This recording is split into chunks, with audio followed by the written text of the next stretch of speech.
Okay. Greetings, strangers. I am Brit. Is that supposed to be like your Dracula voice? I mean, we're getting close to Halloween, so maybe. We got how many? It's almost spooky season. They done put out the Count Chocula and everything. Halloween What's candy. the other one? Booberry? Frankenberry? What is Maybe. it? I don't keep up with cereals, to be honest, because it's too tempting. I'm a sugar addict. Hi, my name is Britt, and I'm addicted to sugar. So yeah, I can't. But that I also saw the fall fat cakes too. So I was like, yeah, I saw those too. And I'm D. Oh yeah. I am somebody. You are somebody. Like they already off topic. Okay. Oh my God.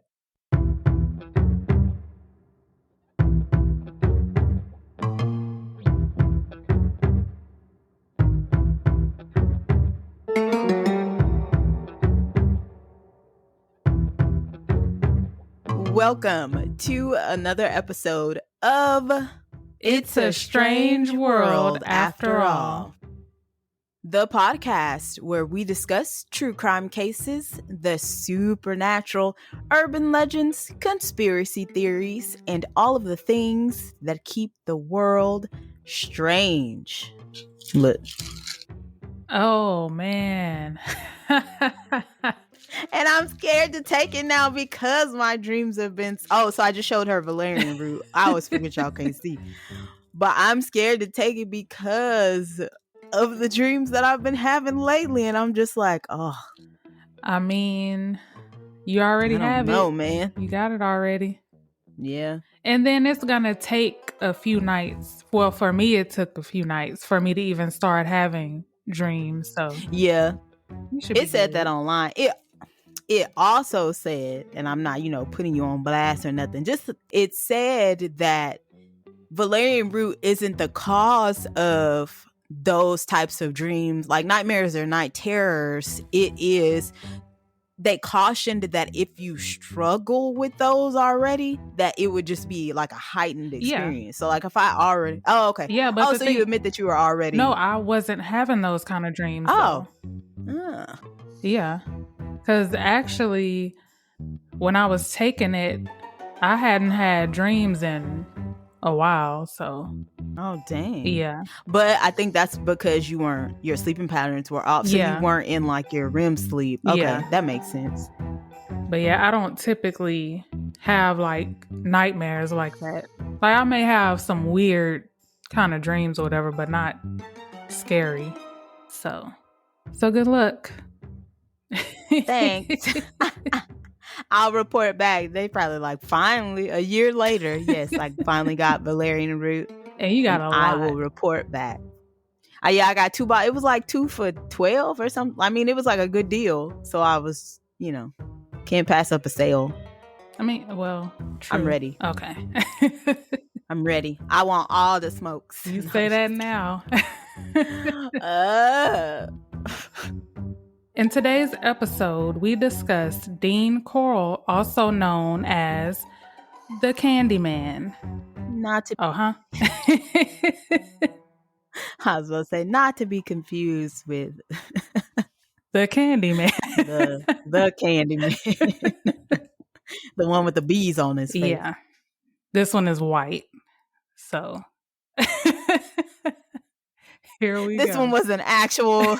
I was like, you could have came up with it. This one was an actual Candyman. Oh, yeah, he was, technically. Well, no, not technically. Yes. He was. He was. Dean was an American serial killer who, with the help of 2 teenage accomplices, kidnapped, raped, tortured, and murdered several young men in Houston and Pasadena, Texas in the early 1970s. Who can take a sunrise, fill it up with sun? I don't know the words. The Candyman can, because he mixes it with love and makes the world taste good. I have been trying to think of that song for hours, because I was like, when I saw that you put the notes, I was like, oh, what is the song? And I could not think of it. Yeah. So thank you. You're welcome. Such a sunny song. Such a sunny disposition to be called the Candyman. So it's just a little ironic. Yeah. Dean Arnold Corll was born on December 24th, 1939 in Fort Wayne, Indiana. Dean was a shy, serious child who rarely socialized with other children. In 1946, his parents divorced, and his mother, Mary, sold the family home and moved Dean and his siblings to Memphis, Tennessee. Memphis! We need to go back. We do need to go back. We had a good time. Did a ghost tour. Yep. Yeah. We'll talk about that. Talk about that on another episode because this is a lot. We got a lot that we gotta go through. His parents attempted to reconcile and remarried in 1950. The family moved to Pasadena, Texas, but the couple divorced again in 1953. And I just remembered, or it just hit me that they were in Texas. So here's another Texas one. Oh, yeah. Because we've had a couple. Yeah. Here lately, we've had a couple. Yeah. Yeah, the last episode. I don't know if this gonna be the. Oh well, if this the only one we do, Oh, never mind. my Say bad. it. Yeah, no, that's fine. You right. Because if this ends up being the only one we record, but where is Pasadena? I don't know where Pasadena is. I'm thinking it's closer to Houston. Oh I don't yes, know. I think it is not that far from Houston. We could have looked it up. My mom, we had a. She said, "Do y'all look anything up?" I said, "Whoa." Yes, we look stuff up for the show, but when you're in the midst of conversation and things come up, that's not something that we thought about. So. Yeah. The shade. I know. We doing the best we can. We're just two starving artists trying to make a living. After the second divorce, Mary married a traveling clock salesman named Jake West. The family moved to Vidor, Texas, and started a small candy company from the garage of their home. I was just going to say, when you think of racists and Texas, the top two cities I would think would be Vidor and Jasper. Because I've heard some things about Vidor. It was a guy on TikTok, and it was like advice. It was a white guy, advice to Black people traveling through Vidor. And he was like, don't. Really? Yeah, because he was like, it's so small that people only really stop there to get gas. But he was like, if you can avoid it, don't come. I was going to say, don't stop there for gas. I don't know that I've ever heard of Vidor, but I want to say maybe we were in Jasper when one of my friends experienced like racism for like the first time because she wasn't Black, but she was with a Black dude, and they weren't even like together, but they were going to use the restroom. And this was like on Martin Luther King Day too, because we were in the middle of a march. Yeah. No, I mean, again, it's not like ha funny, but it's kind of like, Yeah. But I just remember she said she had never felt people look at her like that before. And when they were coming out, he grabbed her hand. And I said, "Oh Lord." And she was like, "It was worse." And she said somebody was like, she should be ashamed of herself, or like her, what would her family think? And I was like, what the hell? What? And this was like 2000, maybe 13. Oh, wow. Yeah, Jasper is pretty. Yeah. Because that's where the whole James Byrd Jr. thing happened. Yeah, because I studied that in my criminal justice class in high school. Do you know what that is? I was looking it up. That's where they dragged him on the back of the truck. Yes. Yeah. How do we always get into like racist stuff? Because And we don't fall into racism. Racism falls into us. First of all. I just saw Vidor, Texas, and I was like, yeah. So if you're black in Texas, don't go to Vidor or Jasper. Dean graduated from Vidor High School in the summer of 1958, and he and his family moved to Houston. In 1960, Dean moved to Indiana to live with his grandmother. After living there for 2 years, he moved back to Houston to help with the candy business. I just keep wanting to call him Dean Winchester because I was watching Supernatural That's earlier. automatically what you think about, though, when you hear the name Dean. And I think I it's know. funny that what's his name, Jared Padalecki, or how you say his last name, Padalecki, that his name was Dean in Gilmore Girls. Just think it's kind of funny. I never got into Gilmore Girls. I didn't even know he was in Gilmore he Girls. was Rory's first love. Dean's mother divorced Jake in 1963 and opened a new candy business named Corll Candy Company. Say that 3 times fast. Corll Candy Company, Corll Candy Company, Corll Candy. It wasn't that hard till the end.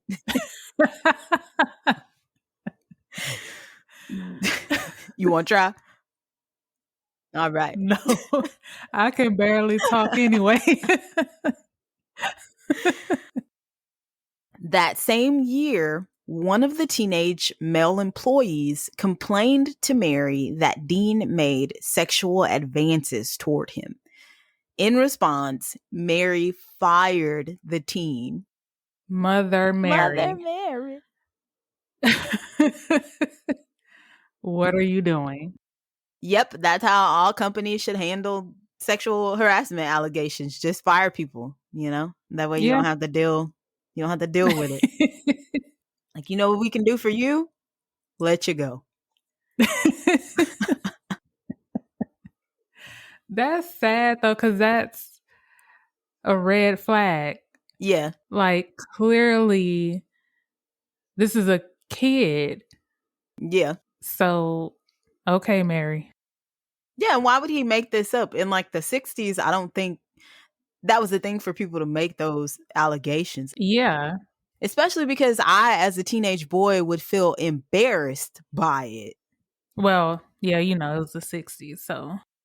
On August 10th, 1964, Dean was drafted into the U.S. Army. He served for 10 months and applied for a hardship discharge on the grounds that he was needed in his family's business. During this time in the Army, he realized that he was a homosexual and had experienced his first homosexual encounters. I think he realized it before that, but okay. I think so too, because he had already been accused of making sexual advances toward a teenage boy. So yeah. Dean returned to Houston and resumed his position as vice president of the Corll Candy Company. Dean was known to give free candy to local children, in particular, teenage boys. This earned him the nickname the Candyman and the Pied Piper. The candy company seemed to attract several teenage boys, both as employees and as customers. Dean was said to be openly flirtatious and befriended many of them. So he was a little slut bucket. Pretty much.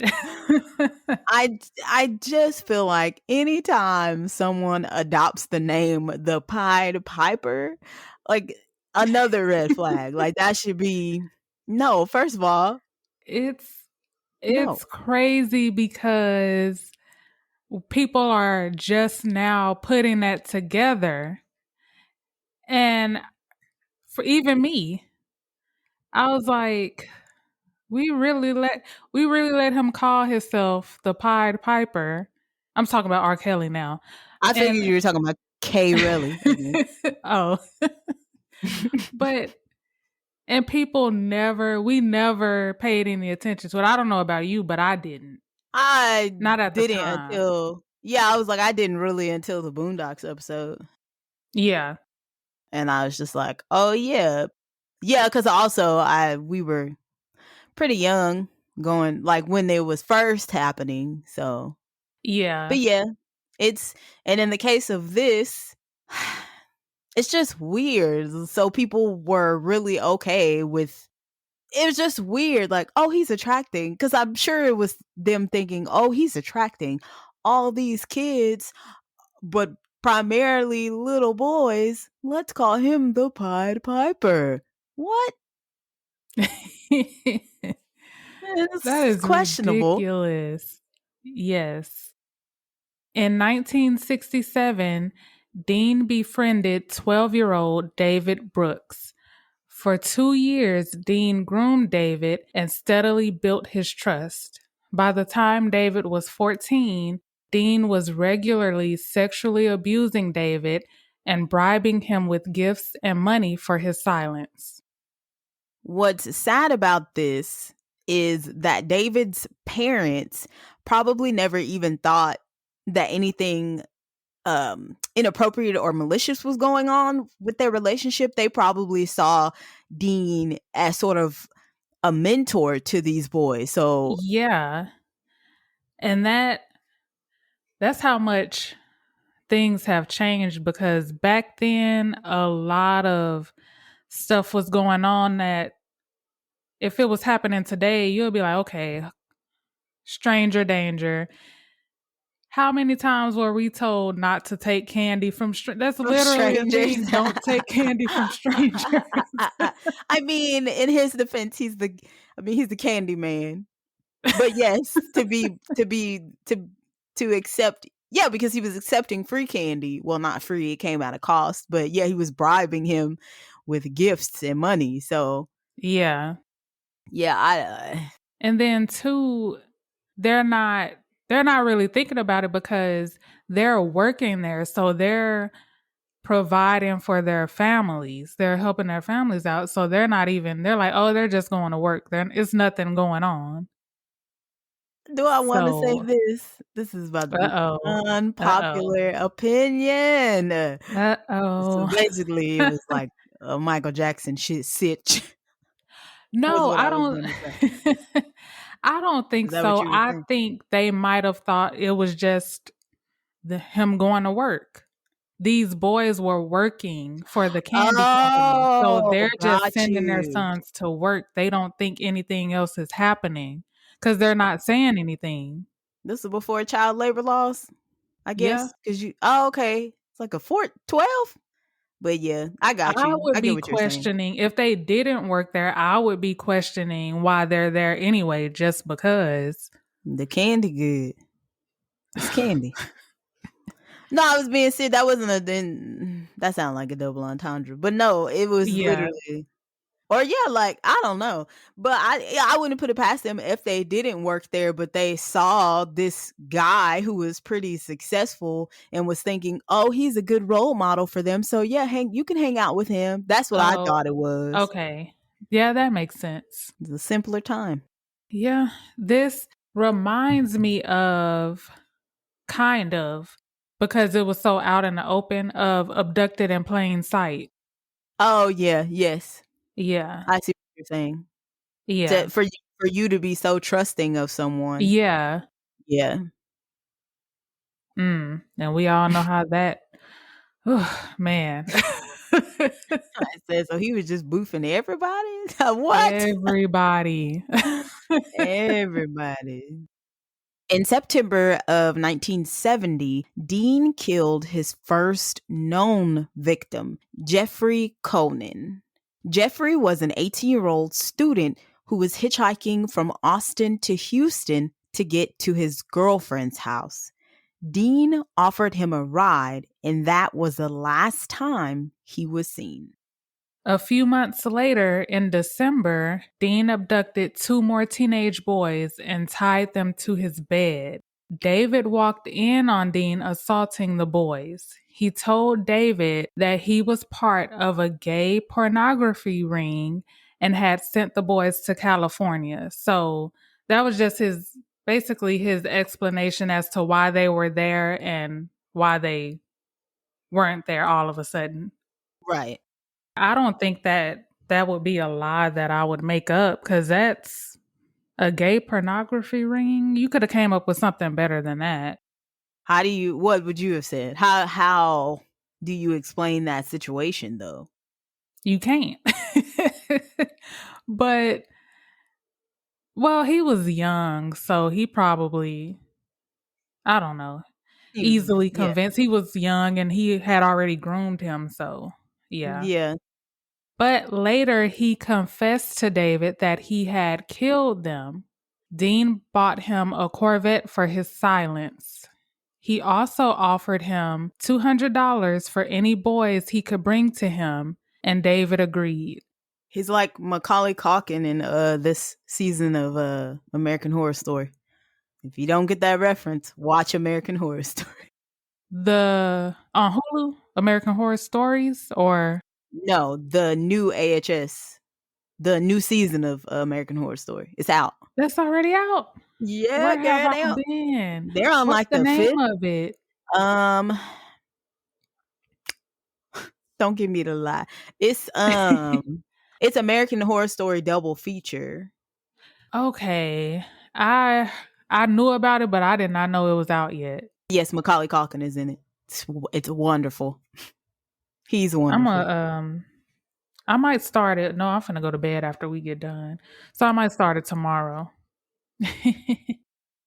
One of those boys was Elmer Wayne Henley. For some reason, Dean decided not to kill him.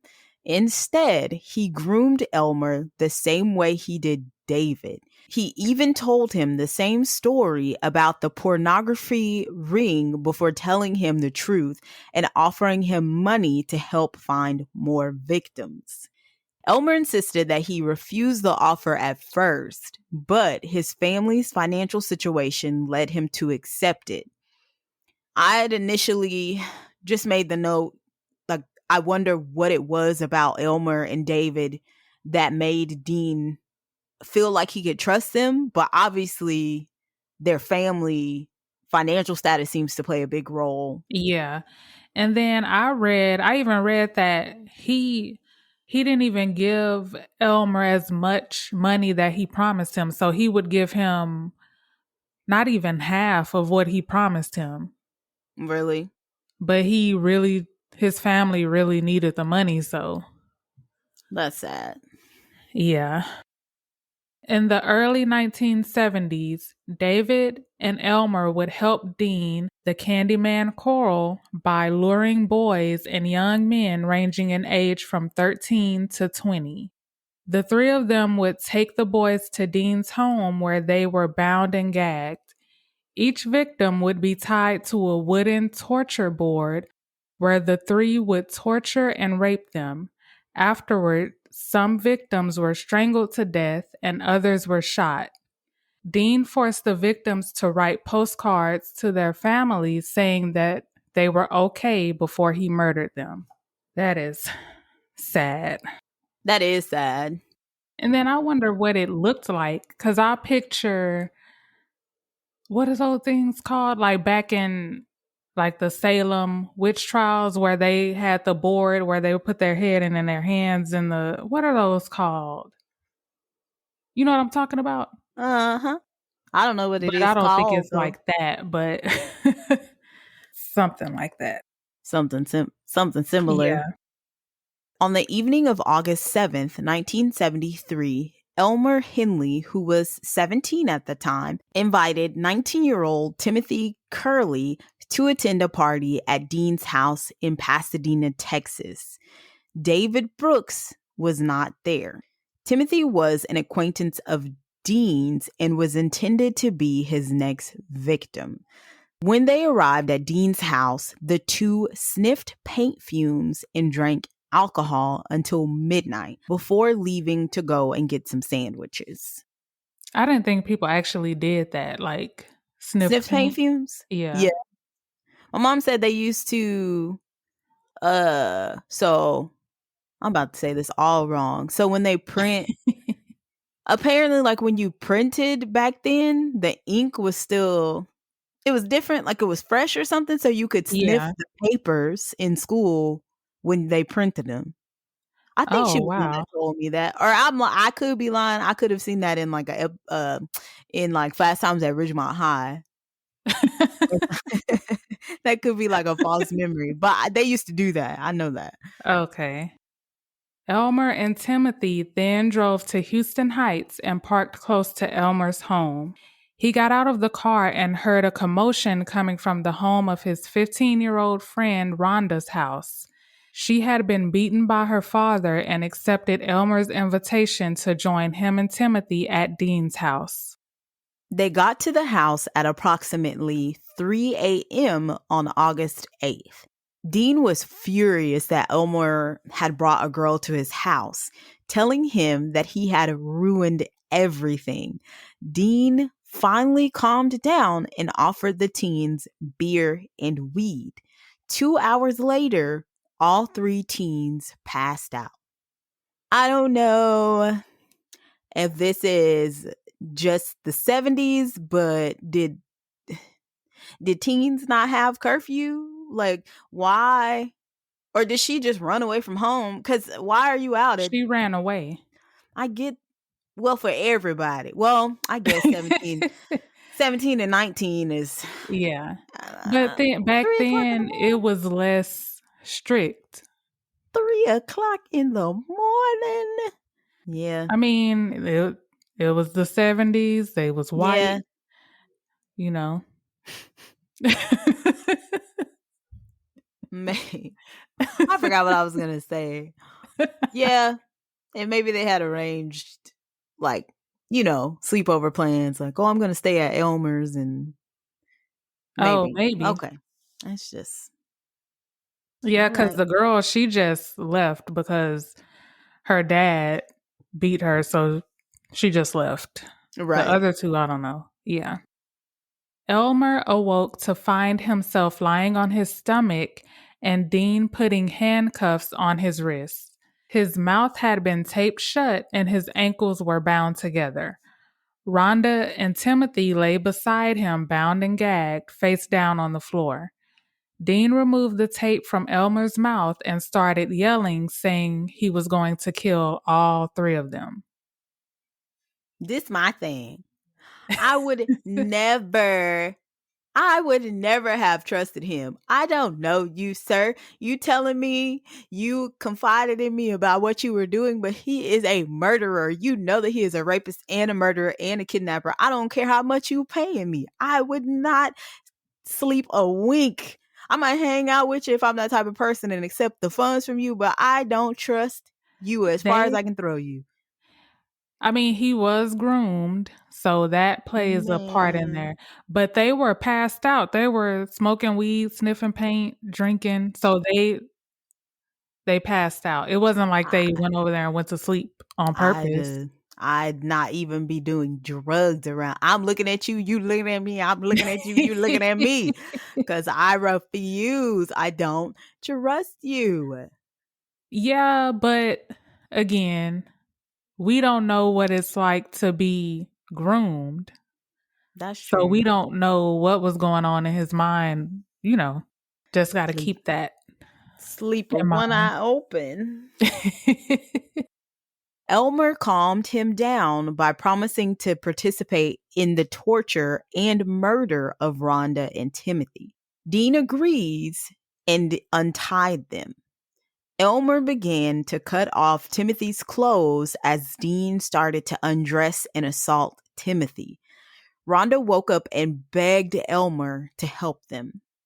That's when Elmer grabbed Dean's pistol and said, "I can't let you kill all my friends." Dean approached him saying, "Kill me, I know you won't do it." Elmer fired at Dean, hitting him in the forehead. The bullet didn't fully penetrate his skull and he lunged towards Elmer. Can you Lord. imagine shooting somebody in the head and then they're just still running towards you? That's because crazy people don't die. It take a while. They really do. They got crackhead strength, crazy people strength. I don't. No, I cannot imagine. Man. Elmer fired 2 more shots, hitting Dean in the left shoulder. Dean ran out of the room, hitting the wall in the hallway. So he still didn't die. No. Oh, Lord. But he was trying to run, though. I guess he was like, okay, it's getting real. I done Yeah. already got shot in the head. It's too much. It is intense. Elmer fired 3 more shots into his lower back and shoulder as Dean finally slid down the wall and died. I saw the crime scene photo. It didn't look like he was shot that many times, though. It wasn't. I was expecting it to be a lot of blood, but it really wasn't. Where did he fall? Did he fall on his stomach or did he fall on his back? He was like on his side. Oh. Maybe that's More why? like on his stomach, but I can't explain it. But he wasn't on his back because he was. Right. Yeah, you can see the picture on Wikipedia. And what kind of gun was this that didn't fully penetrate? I guess there are a lot of factors. Yeah. But this whole thing is just intense because I didn't even want to see the picture because I was like, why is this on Wikipedia, first of all? And because he was naked. Oh. Yeah, because Dean he was. shot him while he was about to rape Timothy. Right. So he was, all of them, I think all of them were naked. Oh, yeah, because he removed all of their clothes. And tied them up. But it didn't look like he had any gunshot wounds on his back, though. Yeah, I wonder what kind of gun it was. Also, how far he was standing from him. Like, you know what I mean? Yeah. What was the trajectory and all of that stuff. Because that's about 6. Was it 6 shots? Shoot. 1 in the head. 1 in the forehead. 2 in the shoulder. And then he fired 3 more. Yeah. So, yeah, 6. Yeah. Man. I said it. Crazy people don't die. I mean, he did ultimately die, but, it takes a while. Yeah. Adrenaline, probably. Yeah, probably. Because I'm still stuck on him getting shot in the forehead. Well, yeah. Because it didn't fully penetrate. So I'm thinking it had to be like a 22 or something like that. Oh, no, 22. That's what the 22. That's what that made me think of. I don't know nothing about no guns, so I'm just, sure, 22. I know pellet guns and, okay. After killing Dean, Elmer released Rhonda and Timothy from the torture board, and they all got dressed and discussed what they should do next. Call the police! Not unless they were still under the effects of drugs. There should be no question. Call the police. Yeah. At 8:24 a.m., Elmer called the Pasadena police saying, "Y'all better come here right now. I just killed a man." There I was just looking at some stuff earlier and found the clip of Elmer talking to his mom on the phone. Yeah, I saw that. Yeah. That was crazy because he was just like, "Mama." He was like, what did he say? "I killed Dean." And she was like, "Oh no." It was funny, but it was so matter of fact. And she was just like, "Oh no." Like, yeah, he was pretty calm about it. Maybe he was even in shock. Because even in the 911 call, I don't think I heard it, but I just picture it being like real calm. Like, y'all better come over here. I just killed him.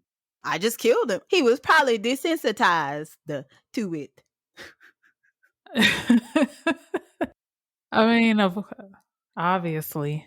Yeah. And I'm not going to promise that I could find a clip, especially I ain't gonna give it away what day it is, but I mean, if I could find the clip, I put it in.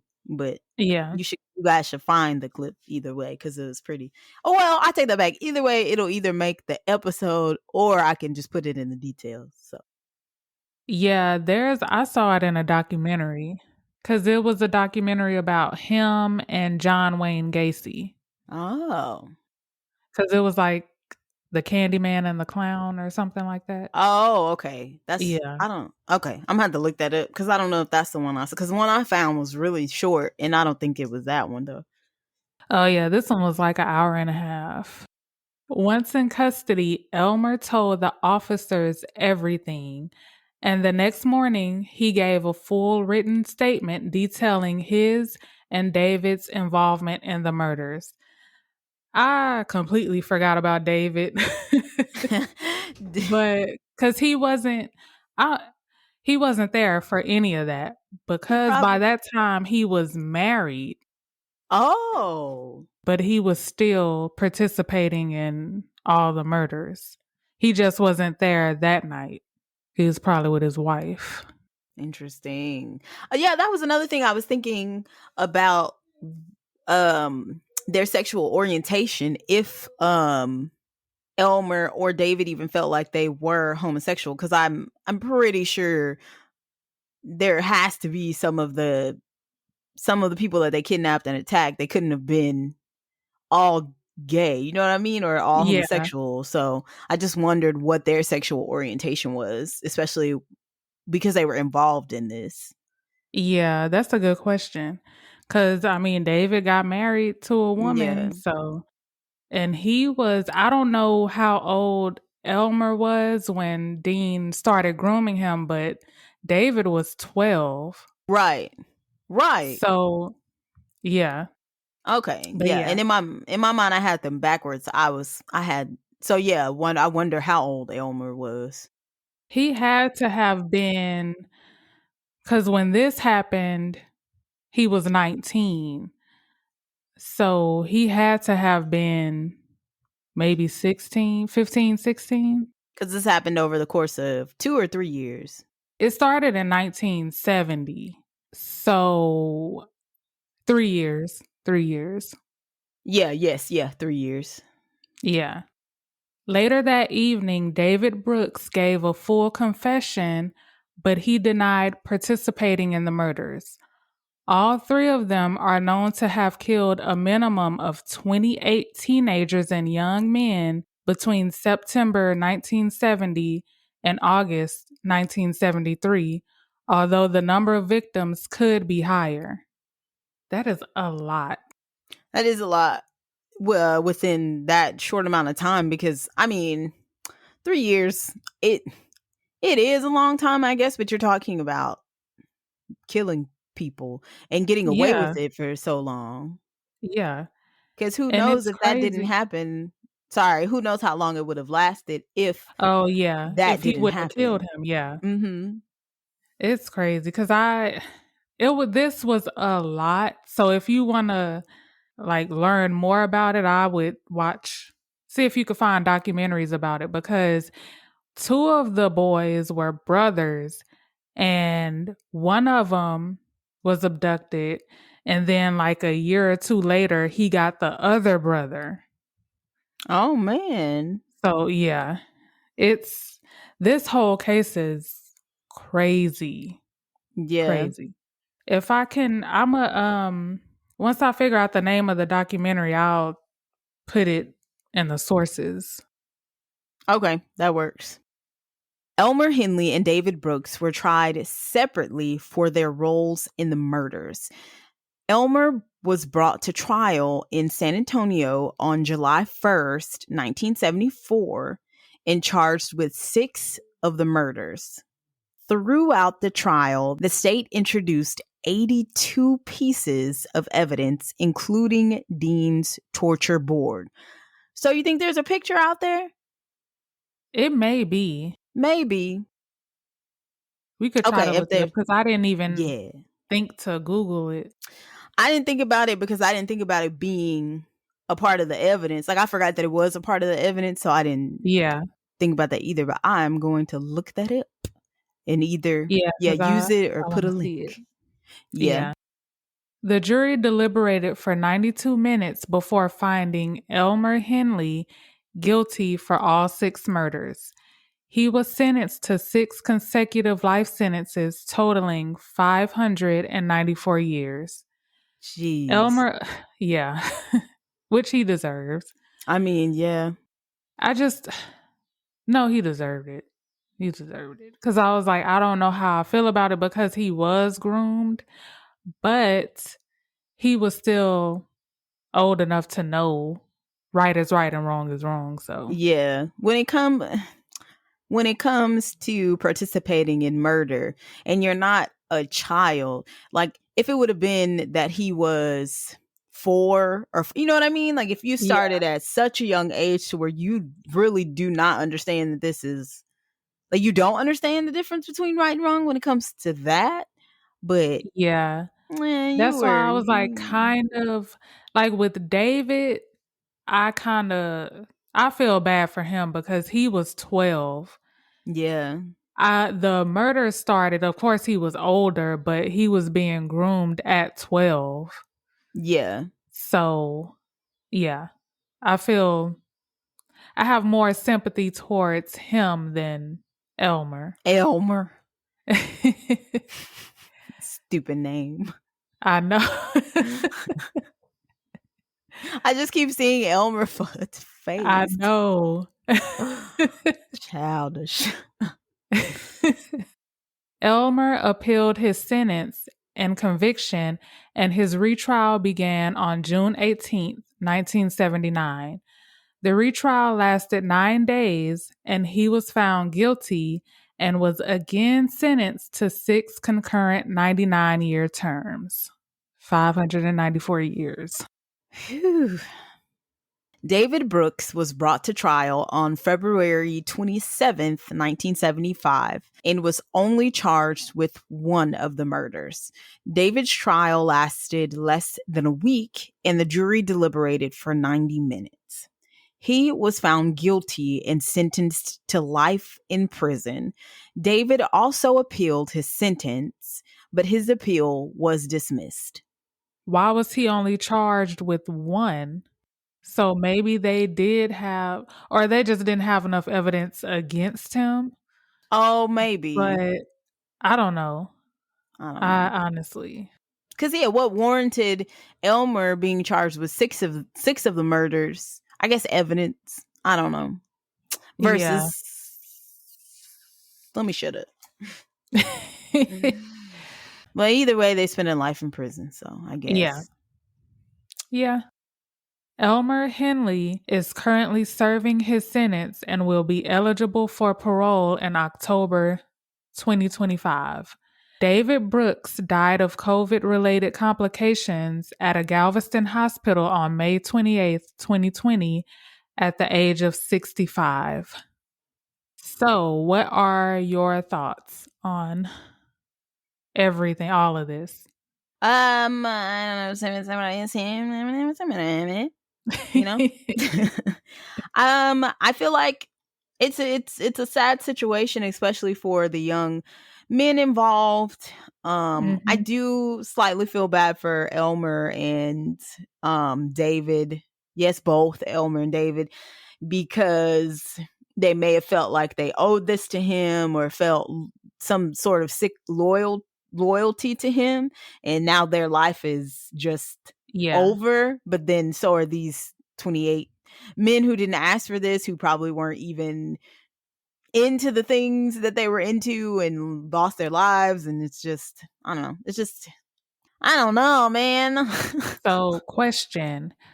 Do you think that this could have possibly been avoided if his mom would have done something when the first teenager accused him Oh, and she fired him? If she would have gotten him help, I would maybe? love I would love to say yes, but I'm probably not, because I think of cases like Anthony Soil and or Saul, and how he did actually go to prison for a sexual assault charge. Like, she reported it. They believed her. He went through trial. He went to jail, came out, and ended up Did it again. Yeah. Yeah, and did it worse because he ended up killing those women. So Yeah.